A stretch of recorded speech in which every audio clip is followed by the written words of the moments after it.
Hello, everyone, and welcome to our Inside the Box lecture series. This is the last lecture of the semester. There will be another lecture regarding our gallery show December 7th, and we'll tell you more about that later. This semester was titled Experiencing the Arts Inside the Box, and we have two experts with us today that I'm just honored that they're going to speak to you. And I've known one of the speakers, Sam Lasky, for quite a while, worked with Sam on a project. It was a real honor to be working on a project back then with Sam. So the title of their talk is Pursuit of New Connections. Description is from audience to performer, from inside to outside, from discipline to discipline. William Rawn Associates has pioneered new kinds of connections in the performing and visual arts. And now I'm going to give you I've shortened the bio. All the students have your bio, but in case we have other audience members, I want to tell them a little bit about you. So Sam Lasky, FAIA, lead AP, is a principal at William Rawn Associates. The firm is in Boston. Since joining William Rawn Associates nearly 25 years ago, Sam has focused on complex institutional projects. His contribution to the public realm can be powerfully seen in projects across a remarkable variety of building types, projects that have received over, listen to this, 75 awards, including 13 national level AIA awards. And you guys get more awards than anybody I know, because the work is that excellent. Sam's commitment to the public realm began with early work for Habitat for Humanity. Our students have helped with that a couple of years ago, and with MANA, a nonprofit housing developer in Washington, D.C. Sam has a strong commitment to sharing these insights with his immersive approach with others through speaking, like he's doing tonight, mentorship and teaching, including professorships at Harvard's Graduate School of Design. Sam was a recipient of the AIA Young Architects Award in 2008, and was elevated to fellowship in the AIA in 2019. He is a graduate of Yale and Harvard University. Kevin Bergeron, I hope I'm pronouncing that right? Bergeron, yes. Bergeron, AIA lead AP, is an associate principal at William Rawn Associates. Also at William Rawn Associates around 25 years, Kevin is an associate principal and has led many of the firm's most successful and complex performing arts projects. His efforts at Duke University, Pennsylvania State, UVA, Tanglewood have garnered national acclaim, including 3 national AIA Interior Honors Awards. And I know how hard that is. I was the chair of that one year, and 4 United States Institute for Theater Technology Architecture Awards. Recently, Kevin's project at Virginia Commonwealth University and Rochester Institute of Technology have focused on major arts and making complexes that push the boundaries by exploring the ways of transparency, flexible use studios, and interdepartmental collaboration. That's one of the things I admire so much, is seeing how your buildings read to the outside. They're just amazing. Kevin is a graduate of the University of Maryland, both MArch and BSArch. Welcome you both. We're delighted to have you. Thank you. So I'm gonna try to share my screen here. We'll see how this goes. Let's see if that's set. And, let's see if I can put this in full screen mode here.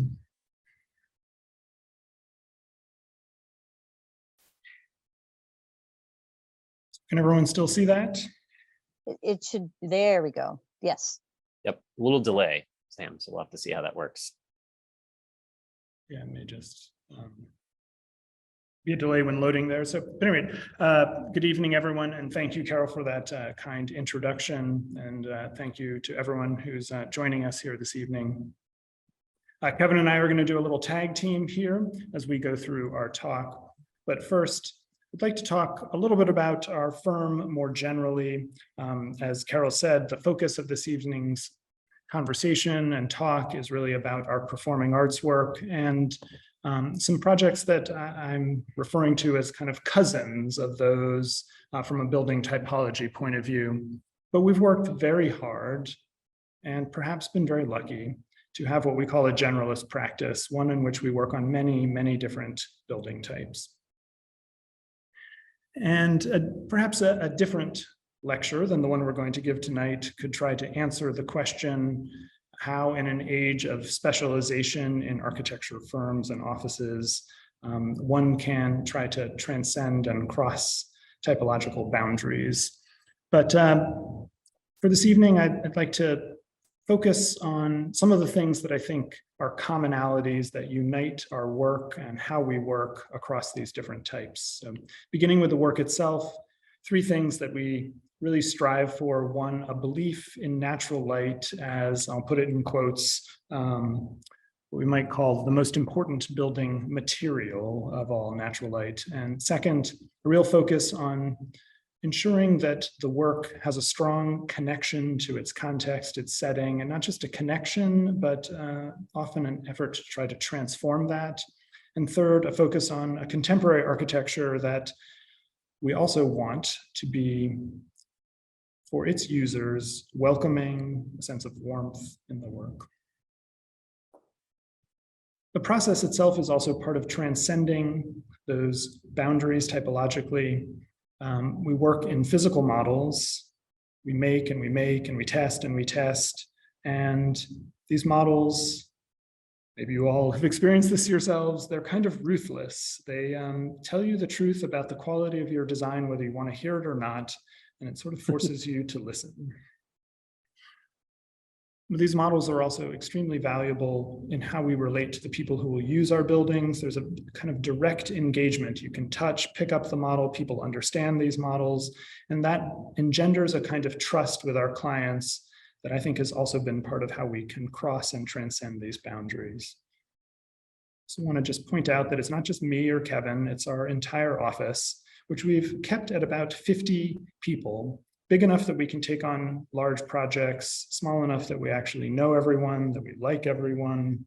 And we've probably broken a lot of rules that you might learn if you were in business school about the importance of growth in a business, and we've just stayed the same size. And we limit ourselves to about 50, we've limited ourselves to about 6 projects that we have in design at any one time. And that's a conscious choice. We think it's actually good for our clients. We think they respect and benefit from that. It's about as close, I think, as you can get to our clients getting our undivided attention as is achievable while still running an actual business. So let's turn a little bit to these themes of tonight that Carol alluded to: connections between audience and performer, between the inside and the outside, which is deeply important to us because we think those connections can really strengthen your experience of the work that is being put on in these performing arts spaces. And then an idea that's a little newer for us that we've been experimenting with, this idea of how disciplines can come together and collaborate in the creation of the work and in the absorption of the work. So that brings us to this first idea of audience and performer, of course, right? That's why you go to a show. You want to have that connection with the performance, the performers. But just as important, we think I want to introduce this idea of an audience to audience connection. As strongly as you may feel a connection with a performer, you may not really get to talk to them, but you may develop some sort of connection with the people around you. And that sense of connecting with the audience and not just the performers kind of builds a real sense of a live performance as being something different than others. So I'm going to go back in time 30 years to when we began work on Seiji Ozawa Concert Hall at Tanglewood in Western Massachusetts. As we began that project, it's looking around, what was the state of play, you might say, in the world of concert hall design at that time. Carnegie Hall, Symphony Hall in Boston, these are spaces that had long been renowned for their acoustics, but these were large venues. And looking at them, you can get a sense that maybe a feeling of intimacy and connection wasn't at the heart of what these spaces are about. And with that proscenium arch that you see,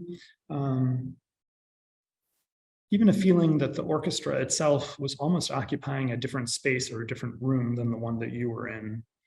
If you look at Carnegie Hall, maybe a little less so Symphony Hall, the way that the space is organized, the seating is facing frontally, generally speaking, and in a lot of halls in America, 60s and 70s that came after Carnegie Hall, of course, similar orientation. So really a focus on orientation towards the stage, but less about, less focus or some even awareness of that relationship of audience members to audience members. And so that brings us to Ozawa Hall, where we started to look at a lot of these questions. And so you can see here the way that the proscenium has been erased and the orchestra is really in the same room that you're in. The seating wraps around the back of the stage, emphasizing that sense that everyone is together. This is a hall for 1,000 people, but it doesn't feel that way. The balconies are only 50 feet apart, and it's only 25 rows deep. Some of the seating, as you can see, is at the same level as the stage. And so that sense of kind of inequality between the audience and the performers. And should note quickly just the presence of natural light in this hall. That was something that was quite new, wasn't really thought of as something that was done very much or even believed possible in a space like this. So I want to touch quickly on several other formative projects in our kind of canon before we move on to others in this talk. At Bowdoin College, we transformed their old swimming pool building into a recital hall. Again, this idea of wrapping around the stage, but also not just the audience, but the windows in this space. At Strathmore Hall outside Washington, D.C., tried to take those lessons of Ozawa Hall and expand them into a hall that's twice the scale, and really test the question about these limits of intimacy here. So some of the same ideas you can see, but this is much, much bigger at 2,000 seats. And so we realized at some point that there were other things to maybe opportunities to grab onto, lean into a sense of grandeur and kind of drama as one walks into the space, really trying to answer the question, can we take your breath away when you walk into a room of this size? Been talking about spaces for music, but here at UVA, you can see continuation of these ideas of bringing audience and stage into relationship to one another in a theatrical space. So where are we in this world of experimentation about audience and audience members and performers? And Kevin's going to tackle that question of kind of what we've been up to more recently. So this is an experiment in kind of almost a hyper intimacy, questioning how close to the center of the room can we actually bring the stage, creating in a student-centered space, providing students with a kind of wide variety of places to be where you can sit and experience what it's like to be a performer when you're not the one, when it's not your night. And this was driven by the School of Music's request at the outset of two things. One, that the building be a focal point for their community, a place to bring people together. And two, that it be newly prominent, bringing the, uncovering what was a hidden space in their existing building. So we looked to another mid-century prototype here, the 1963 Berlin Philharmonie by Hans Scharoun. Scharoun, in designing this space, purportedly was influenced by what he kind of saw as the sort of natural essence of music performance, the natural proclivity for audience members to encircle the musicians. And this is a natural move in a 2,400 seat hall, a way to make sure that audience members are not too far away from the action. This style hall, perhaps, as you can see here, has been dubbed the vineyard style, subsequent to the building's opening, in reference to the kind of terracing hillside vineyards. And that's a kind of notable element of the shaping of the halls. There is a second and smaller venue that's less well known at the Berlin Philharmonie, the Chamber Music Hall, which has a very small stage for recitals And however, it is still huge at 1,200 seats. This is a typology that is being used a lot these days, typically in very large concert halls across the world. So we want to kind of talk about how and why we have employed this typology at a much more intimate scale. You can see here our space at Penn State at 400 seats, is just a very different animal, and has unique challenges to it acoustically and experientially, but is extremely intimate. The farthest row from the stage is 9 rows away.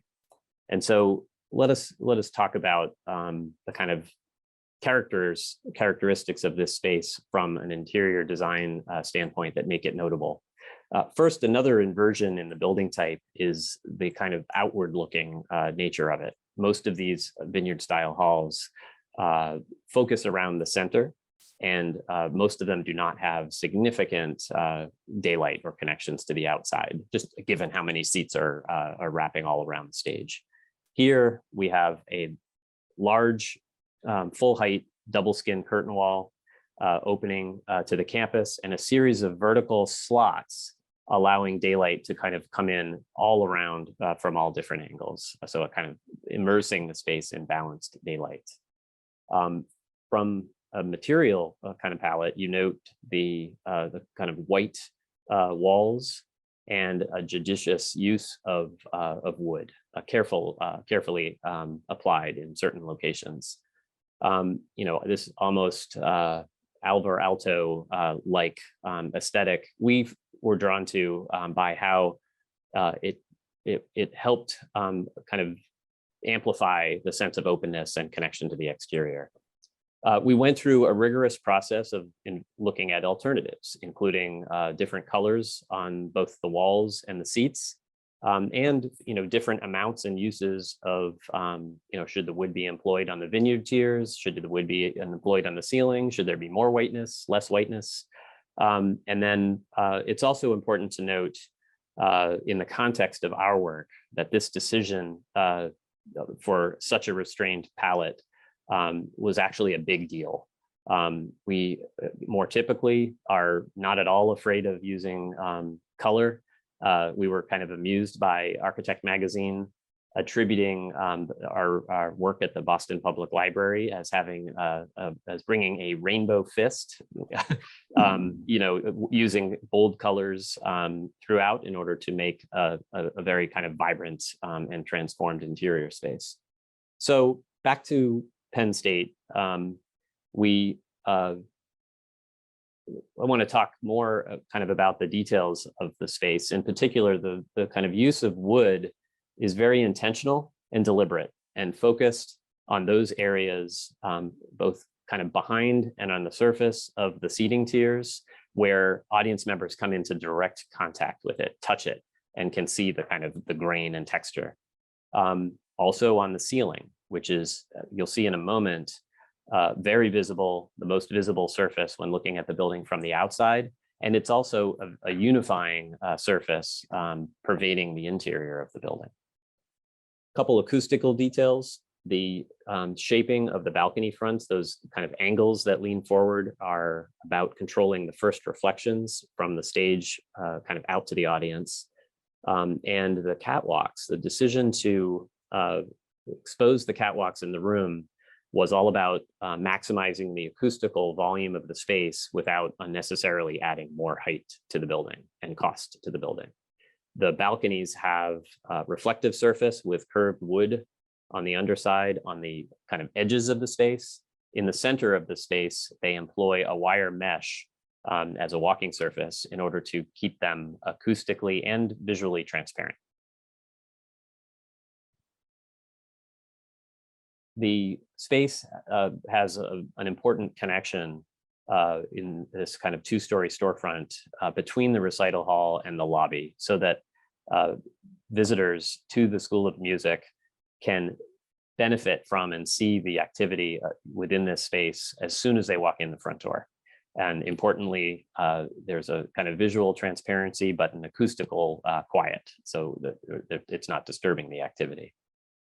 And we want to kind of transition, these apertures that are infusing the space with natural light are also creating a kind of memorable and strong visual presence for the School of Music on the outside of the building.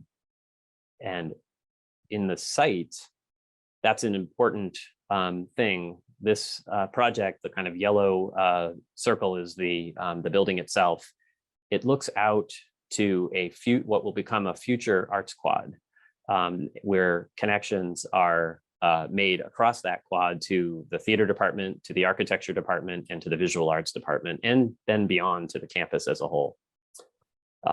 The site for the project itself, with that kind of existing building, a kind of round centralizing classroom space that will be demolished in the future, is extremely tight and constrained. And so the site for the building is in fact in front of the existing music building. So it was imperative that we find a way to kind of keep the building from blocking the front of the School of Music, as many performing arts buildings can do, with their kind of large volumes and sense of opacity. So here, the transparency, the openness, the centralizing sculptural vineyard form allowed us to line the side of the space with a linear lobby alongside a terraced courtyard that connected the building's front door and the music department as a result to the theater department next door. The front of the building uses the kind of openness is facilitated by a technology, a double skin technology that we've kind of used for many years as a kind of thermal buffer between inside and outside.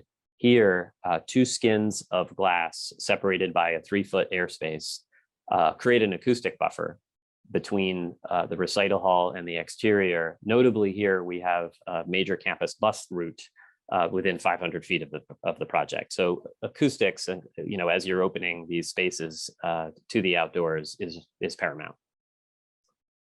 And then the kind of sense of this big window coupled with the entrance to the right to the lobby, let the music building have a new front door that is in fact its new home for performance and gathering.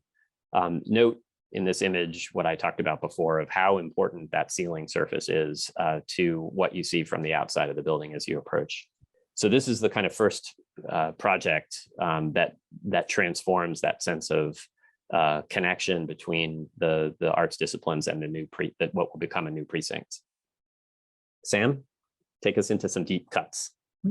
So continuing this musical metaphor, here we've got our catalog of arts projects, but as Kevin said, we'd like to dive into some deep cuts on a couple projects that maybe look at some other ways of thinking about these same issues, almost counterpoints to Penn State. So starting here at Klarman Hall at Harvard Business School is a project that is just totally different scale, a hall for 1,000.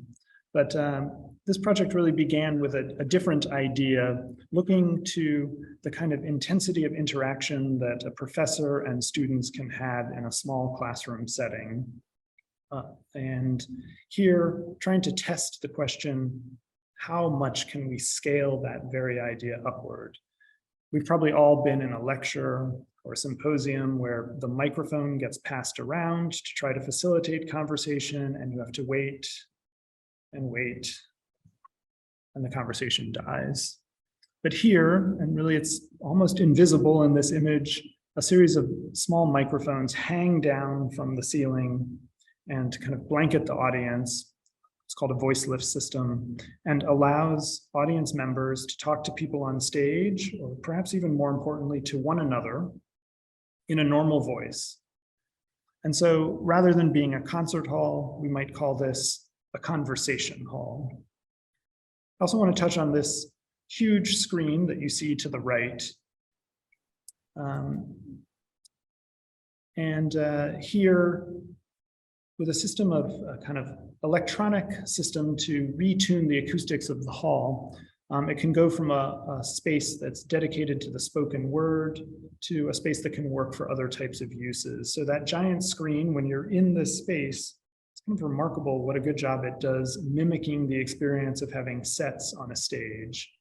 You could start to ask the question whether a fly tower is even needed anymore in this kind of performing arts space. That screen creates a very immersive experience and allowed for kind of new types of interaction with the audience, live interaction with the audience. So we're going to get to claim a little pre-pandemic prescience here, where we kind of realized that there might be this idea of a kind of hybrid interaction that we've all become much more familiar with in these kinds of spaces. So I show this photograph as a lead-in to this one. I think this image does a great job of capturing the level of complexity that's really involved in creating a space of this scale and in terms of the different kinds of things it was trying to accomplish. So I want to move away for a few minutes from these kind of dedicated typologically arts spaces to some building types that seem sort of different, but learn from our experiences in the performing arts. So here at the Boston Public Library, our transformation of this 1970s addition to the McKinley and White building.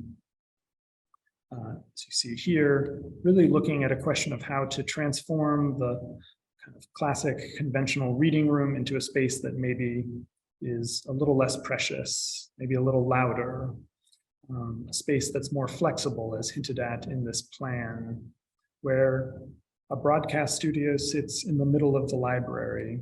And that creates a kind of informality and intimacy of a different type than we've seen in the work we've been showing so far. Or at Berklee College of Music here in Boston, pushing even further the question of the boundaries of what a space for performance can be, that still has excellent acoustics, but is something else altogether. Here it's a dining hall by day, very different animal than a performance hall, but every night is a space for student performance, student-run performances. And so you see that arcing sense of the balcony that you've seen in some of the other work to gather people around and create a sense of excitement.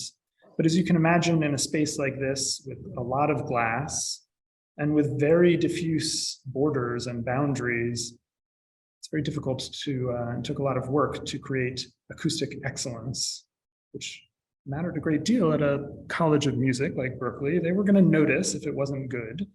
And so this is a space that had to work for a solo guitarist, a huge, big band setup, a giant, loud rock and roll concert. So across a wide spectrum of kinds of acoustical performance was required here. But it's also a building that we like to think of as a breeding ground for music in a way, in the residence hall that sits above the space I've just shown you. Students might meet, gather, jam, form a band, come down to the space I showed, called the CAF, have their first performance, and then go down below grade into the largest academic recording studio complex in the country and record their first album. So moving perhaps as what it might seem even further away from the performing arts into the realm of a religious structure here at Temple Beth Elohim outside Boston. But if you think about what goes on in a space like this, it has a lot of the same goals after all. You go to a concert, we've been talking about this idea of a connection with your fellow audience members, but that's one performance, one night. Here in a space like this, it's all about forging a community, forging a congregation, building connections amongst people who may not know each other until they become a real community. And so again, that sense of bringing people into the round, surrounding the rabbi, the cantor. And this is a space where everyone actually becomes a performer as much as an audience member. It's also a space deeply connected to the exterior.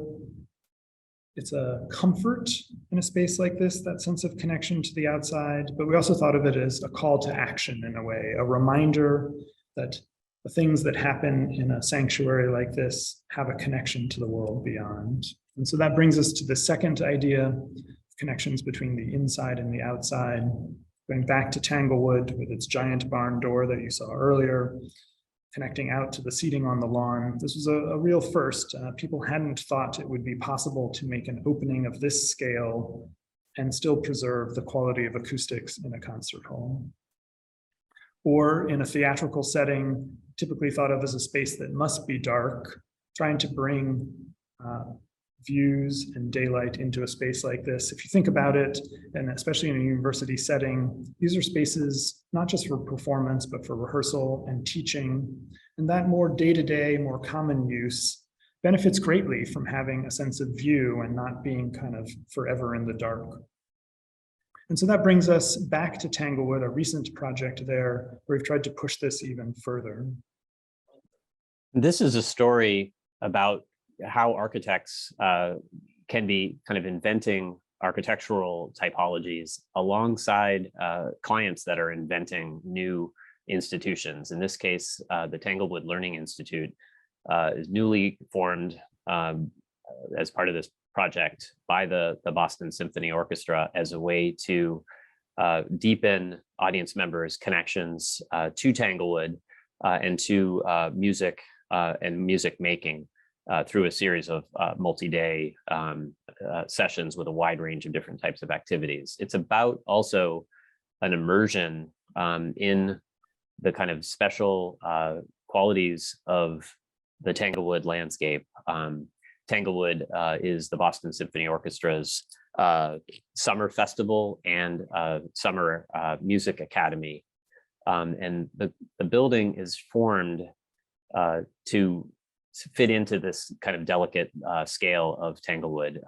The kind of 25,000 square foot building is organized into 4 smaller scale studios connected by an open serpentine walkway.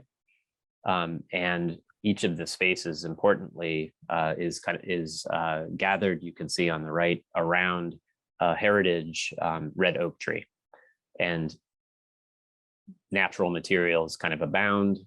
An inversion on what Sam described through the Ozawa Hall barn door is the kind of sense that the tree and the Berkshire Hills are just an open part, a backdrop itself to the performances.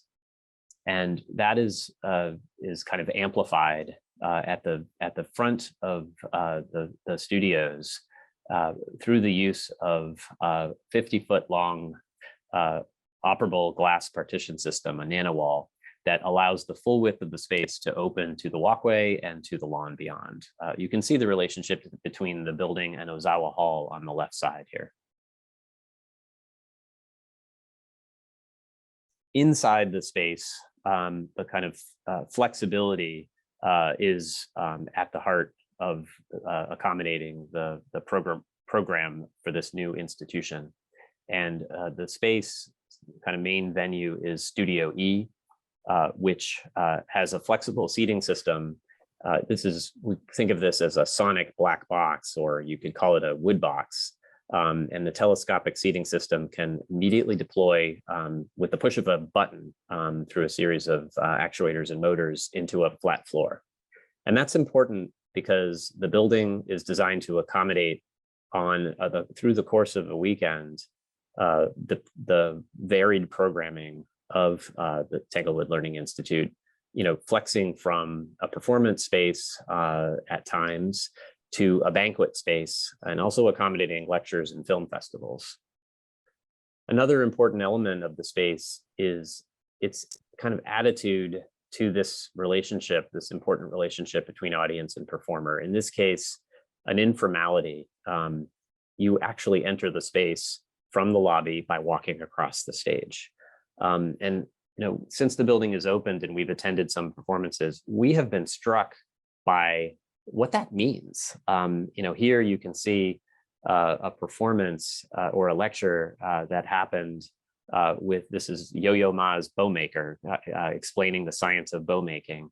And after, there was this kind of spontaneous and incredible hands-on conversation that we think was facilitated by the organization of the building.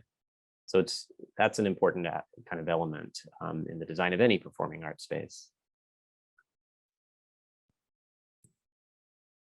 Let me talk about a couple of the sort of details of the building.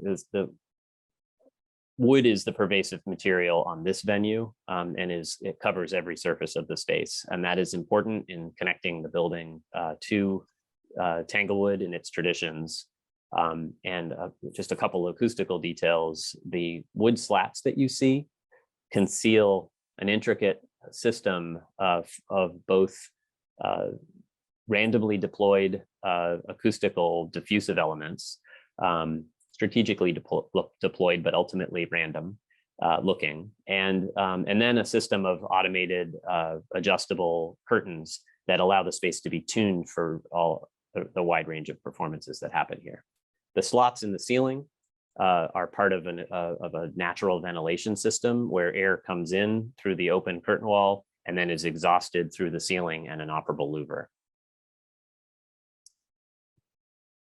This kind of sense of kind of openness and connection to the landscape, a connection even, through its air conditioning control system and that natural ventilation allows for music to spill out in the Tanglewood tradition. As you walk around campus, you hear music everywhere. And it was very important to us to design a building that reflected the ethos of place as we see it, a balance between the informality of its landscape setting and the intensity of the music that is made there.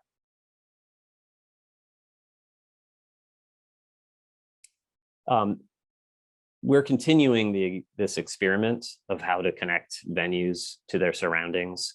And that can mean other buildings where the landscape is a backdrop, like at Haverford College, where the recital hall opens to Haverford's front lawn. But it can also, in other contexts, it can mean light in other sides, either at the rear of the hall, behind the audience, or at the sides of the hall. Here at Eastern Connecticut State University, this large window behind the audience connects to the main street through campus and allows the concert hall to be a part of the visitors' first arrival to the building, but also to campus. So let's turn to this third idea of something emerging, as I said, more recently in our work. Continuing with this, looking at Eastern Connecticut State College, this is our university. This is a project that was really about juxtaposition and proximity of different kinds of making. And so rather than having a music wing and a theater wing and an art wing that's separated, you could call this plan almost a jumble. This is all these different kinds of disciplines brought together in one floor, as you see here, and then using a series of large barn doors and other kinds of opening walls to really showcase the kinds of activities that are happening here. Let students who are musicians see what artists are up to, vice versa, try to spark creativity. And maybe an interest in collaboration, one discipline to another. Similarly, at Williams College, theater and dance brought together, but even more than that, a hope to turn this building into a shortcut on campus so that as an econ major or a history major passed through on their way to somewhere else, they might peek in, see what's happening beyond that giant barn door, and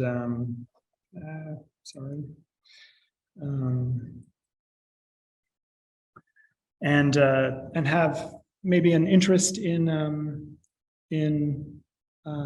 participating in some sort of arts activity. I don't know how to move this window. Is that in people's way? Yeah, we'll be okay. That's so weird. I don't know what happened there. There we go.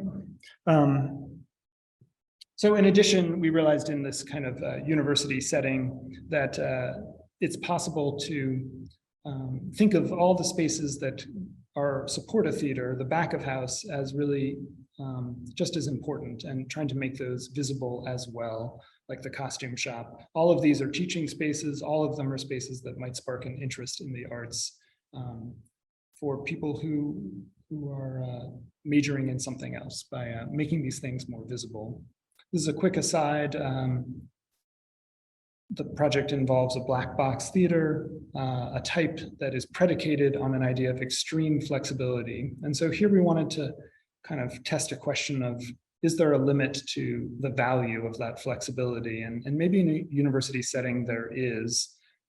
It can take a lot of effort and time to transform a black box, a neutral space, into a space with its sets. And that can limit the amount of time that it's available for students to actually rehearse and perform.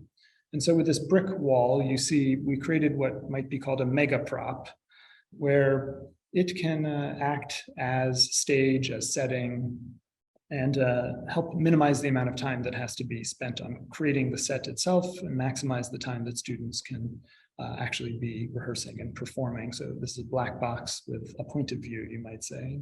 But returning back to this theme of disciplines, at Duke, we tried to push this into a totally new direction.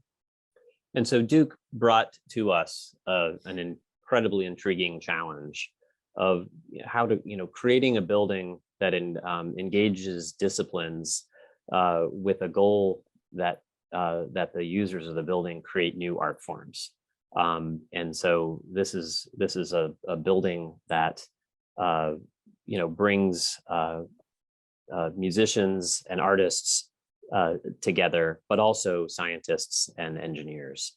And so it demanded an investigation into new types of kind of arrangements.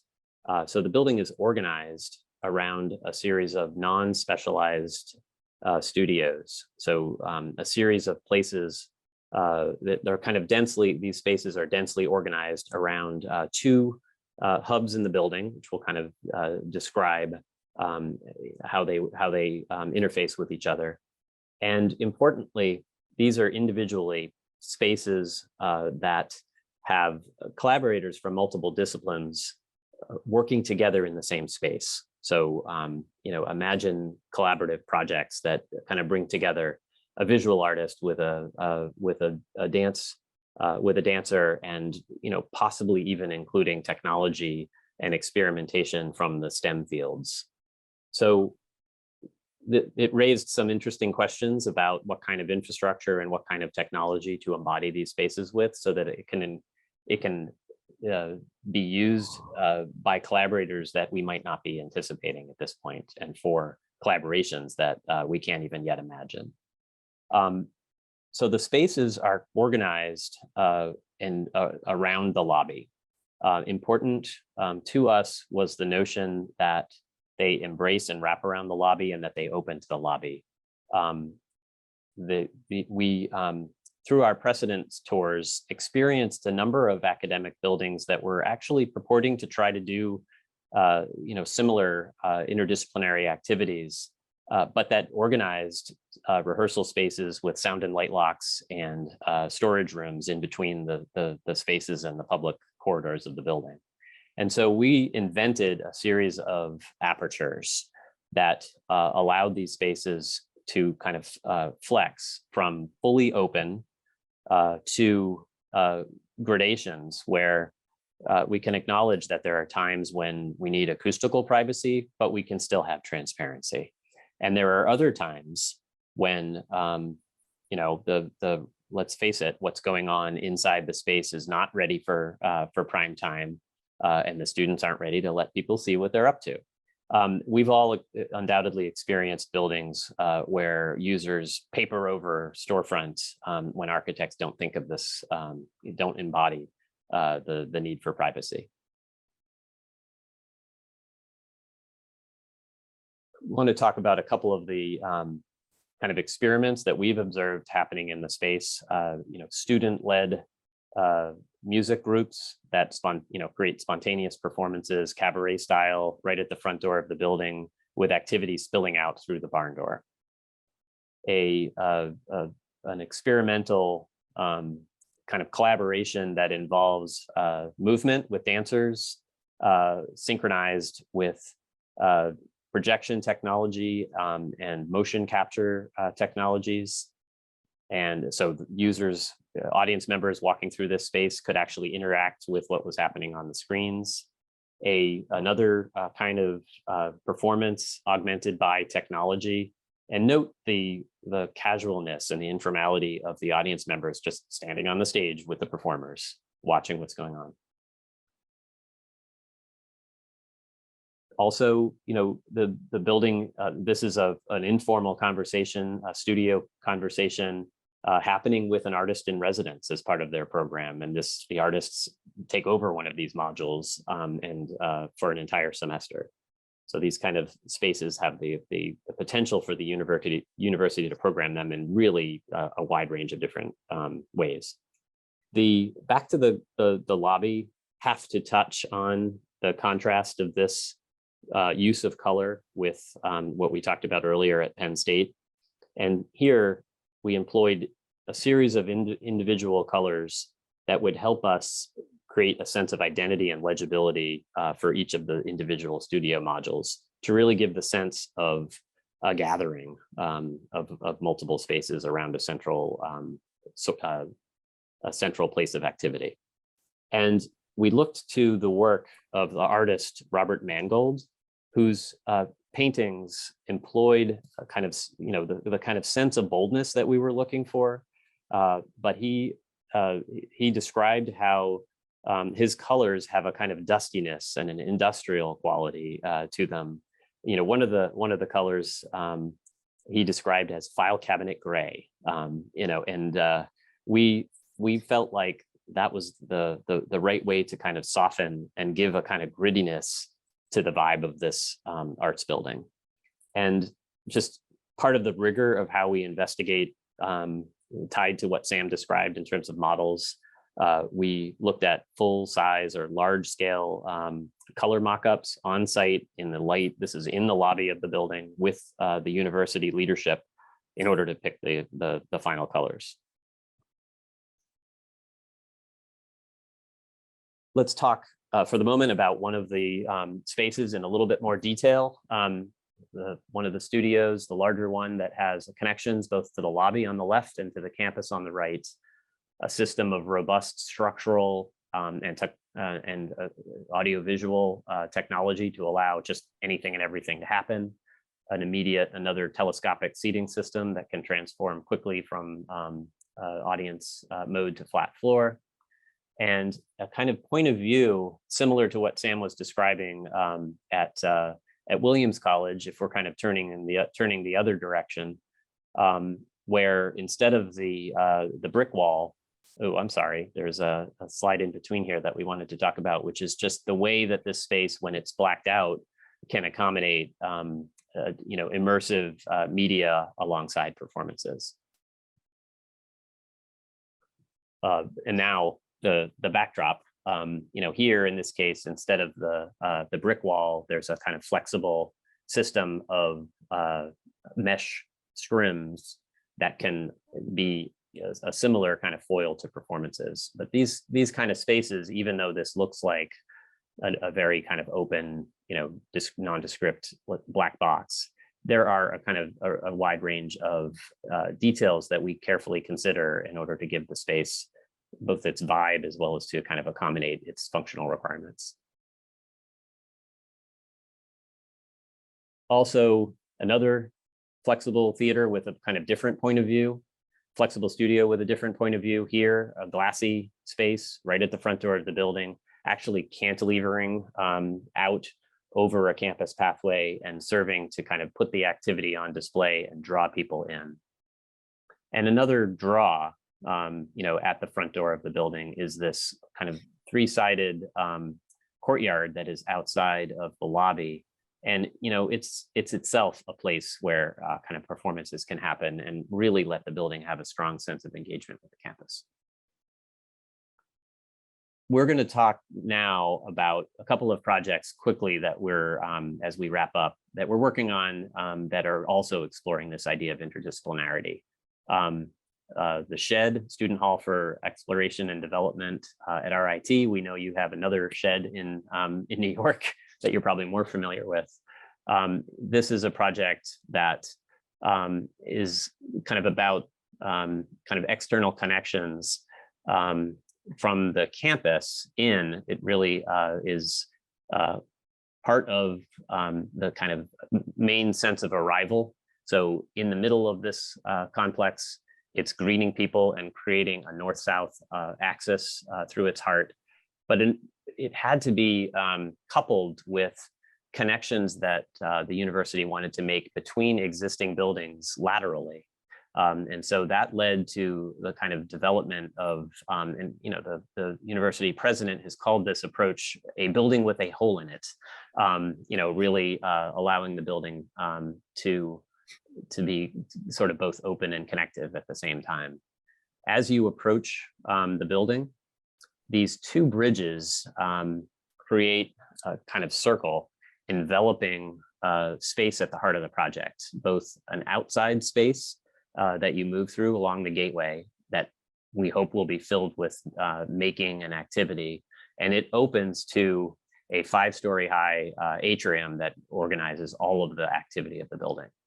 The idea of the building is to create a hub for the entire campus, a way to allow visitors to see what RIT is all about in their first 15 minutes that they're on campus. And so the building includes large-scale engineering spaces kind of throughout. It includes active classrooms, as well as spaces for its emerging and growing performing arts programs. So we're going to show a quick kind of space at the corner of this building that we call the glass box, and you'll see in a minute why, or the Maker Theater. And this is a space similar to what we showed at Duke and Williams, but in this case, this is just as likely to be a place for the engineering teams to showcase their new project to campus as it is for traditional performing arts activities. And so this kind of sense of transparency and connection was paramount. So to put this all in motion, we'll kind of jump into our digital model. You're in the main hub, looking to the left to one of the bridges that connects into the student center. To your right is the connection into the academic library. The space is lined by making, looking down into the lower level. Making can kind of spill out into that open space as well as out into the courtyard. And coming along to the Glassbox Theater, the entrance is visible, has a kind of version of the kind of barn doors and the sense of connection that Duke illustrated. The immersive walls of glass opening the space to the light and to campus has a version of the double skin curtain wall that we showed at Penn State. And this kind of sense of immediate and quick changeover and flexibility among a bunch of different kind of performance types continues to be very important, as does this kind of sense that whatever's happening inside of this is visible to people that are in the rest of the building.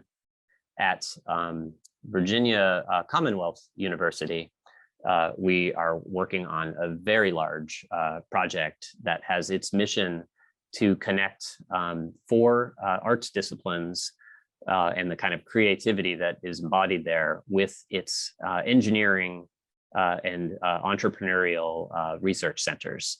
So that kind of sense of innovation is sort of infused in a number of decisions that we have made about how the building is organized, reflecting some of the key challenges of this urban university. So first is, how do we create a center of gravity that brings people from the university to it, to make sure that future collaborators find this place and want to spend some serious time there. Second is how to take the kind of sense of engagement to create a collaborative ecosystem.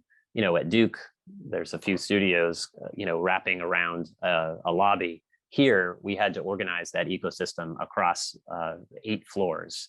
And so how do you create a sense of when you first walk in the building that there's a wide range of activity from each department kind of happening, but also make sure that people on the 7th floor felt equally as engaged in the big idea of the project. So the project has at its prime corner the Innovation Forum, which is part lobby, but maybe a bigger part, a pop-up performance space, learning from the lessons of Berkeley. On the left is the centers opening straight out into the lobby. So this will be a place where the entrepreneurial programs will kind of give product pitches. You can see here the sense of kind of flow and upward. Each level is kind of carved into back from the next with a series of staircases that make a natural flow up in the building. And an important organizational principle, in this tight urban site, the proscenium theater and the concert hall could not actually be located on the same levels. And that forced the concert hall, which is actually above us in this image, up to the 4th floor, which is the first floor where the proscenium theater is no longer an influencer. Looking at the kind of project from the outside, we'll kind of do a quick spin around the corner. And this kind of combination of curving, kind of opaque panels, highlighting and accentuating kind of transparency, both to the concert hall, which is there, the Innovation Forum for the first 3 floors at the corner, and then this kind of upward connection to the atrium. Importantly, all that activity and motion is on display to the city, so that it's really kind of enlivening this part of the city, which is actually the Arts District of Richmond. We're going to go kind of into the building now, up onto the 4th floor, and walk along. You can see the sculptural form of the concert hall. We're going to enter the concert hall, and you'll see some similar principles for how that space is organized to bring audience and performer together, but also to really let the city of Richmond. Across the street is Stephen Hall's Institute for Contemporary Art, which is an important VCU building. And that is kind of visible, as is the skyline. And then the space transforms, where 2/3 of it can become a flat floor for galas, music in the round, and other events. The atrium is lined by a range of teaching spaces, including a 2-story high dance studio that brings light in from the other side. And then this kind of sense that all of that activity and all of that, what the School of the Arts is about is just, contributing to the sense of openness and welcome between the facility and the campus. So in conclusion, thank you all for your patience. We hope that you kind of see, we want to say that first, that these experiments of ours are not insular. They're not us experimenting architecturally. These are the results of a series of conversations that we've had with our clients about the goals and the mission of the building, and ideas about how they want to see the building engaging with their campuses. And we love that kind of discourse and dialogue, and it leads to what we see as a very rich range of approaches. And the other thing that we kind of hope you all see is a kind of the relationship between the big ideas of a project and the myriad of details that have to be kind of looked at and decided on in terms of how these spaces are shaped, that you all, in the future will be in control of. So again, thank you for joining us, and we really look forward to your comments and questions.